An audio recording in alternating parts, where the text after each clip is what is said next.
Assalamualaikum warahmatullahi wabarakatuh. Halo semuanya, perkenalkan nama saya Renita. Saya dari SMK Indonesia Mas dan saya kelas 10 TKJC. Saya pikir virus komputer harus dihitung sebagai kehidupan.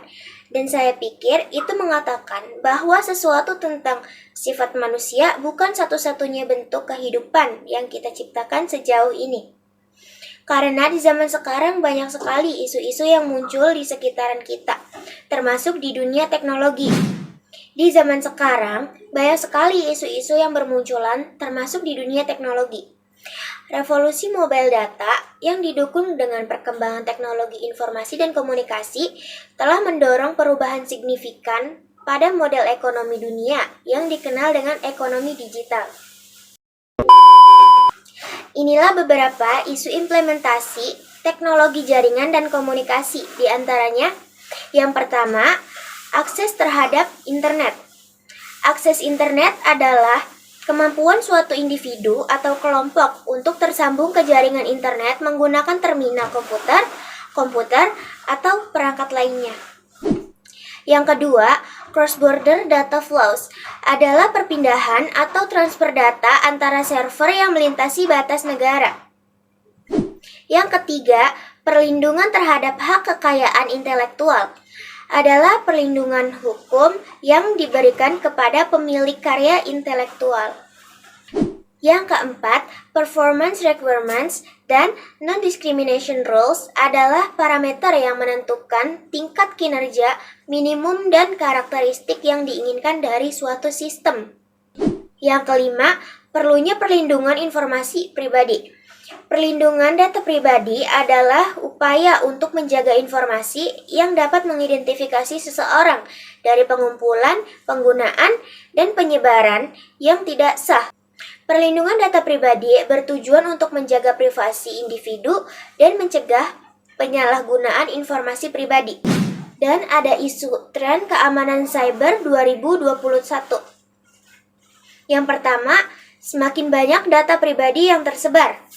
Yang kedua, kesiapan untuk menghadapi 5G. Yang ketiga, WFH akan terus dilakukan. Yang keempat, penetrasi cloud meningkat. Eits, gak usah khawatir. Berikut adalah beberapa tips atau langkah-langkah untuk manajemen keamanan informasi. Yang pertama, pastikan bahwa kita adalah target hacking dan selalu waspada. Contohnya, bisa jadi tiba-tiba ada virus ransomware WannaCry yang dimana pernah melumpuhkan instansi yang sangat viral di Inggris. Yang kedua, lakukan update software berkala, di mana Kementerian Keuangan menyediakan antivirus resmi beserta update-nya. Kemudian, kita hendaknya menghindari phishing, yakni sebuah pesan yang tampilannya menyerupai link aslinya, namun sebenarnya bukan. Kemungkinan dia akan mencuri user atau password kita. Yang ketiga, manajemen password. Siapkan password yang unik yang memiliki 3 karakter yang berbeda, seperti huruf kapital, huruf kecil, dan angka.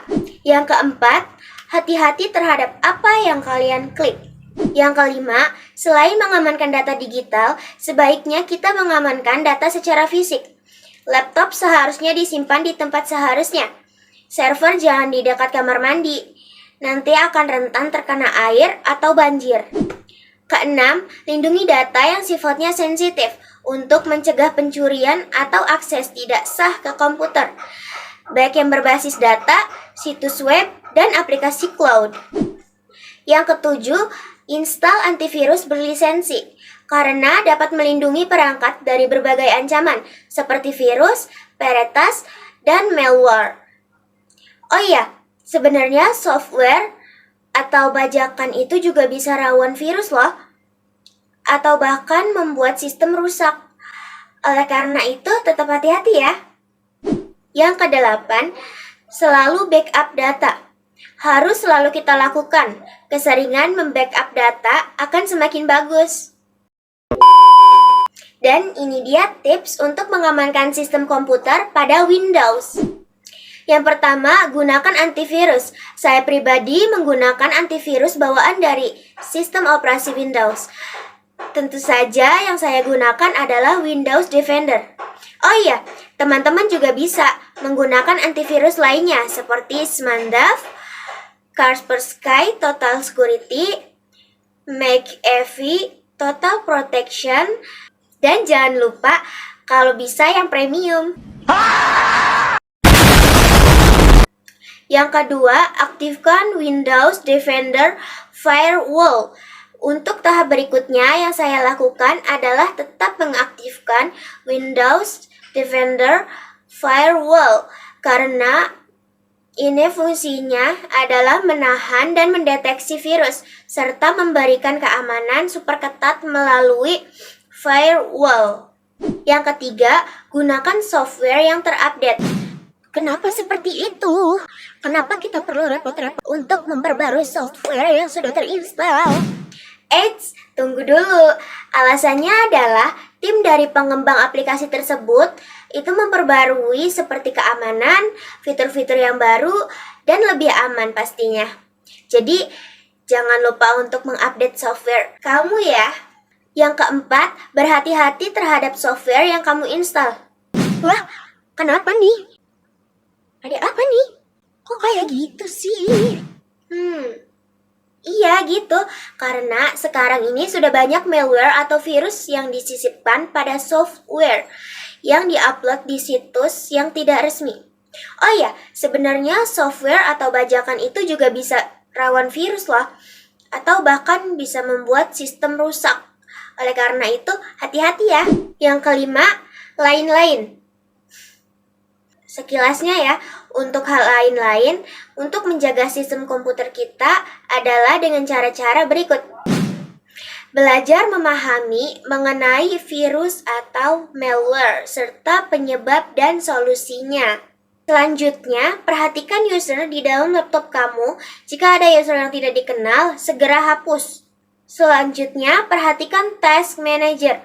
Jika ada proses yang menggunakan CPU tinggi, maka perlu dicek aplikasi apakah itu. Dan perhatikan pada sharing file kamu, kamu bisa mematikannya jika tidak sedang digunakan. Dari presentasi tadi, bisa kita simpulkan bahwa pembelajaran aplikasi komunikasi modern dalam kurikulum TKJ dapat mempersiapkan siswa untuk sukses di dunia profesional yang semakin terhubung secara digital. Terima kasih atas atensinya teman-teman. Sampai jumpa di diskusi selanjutnya. Saya tutup. Wassalamualaikum warahmatullahi wabarakatuh.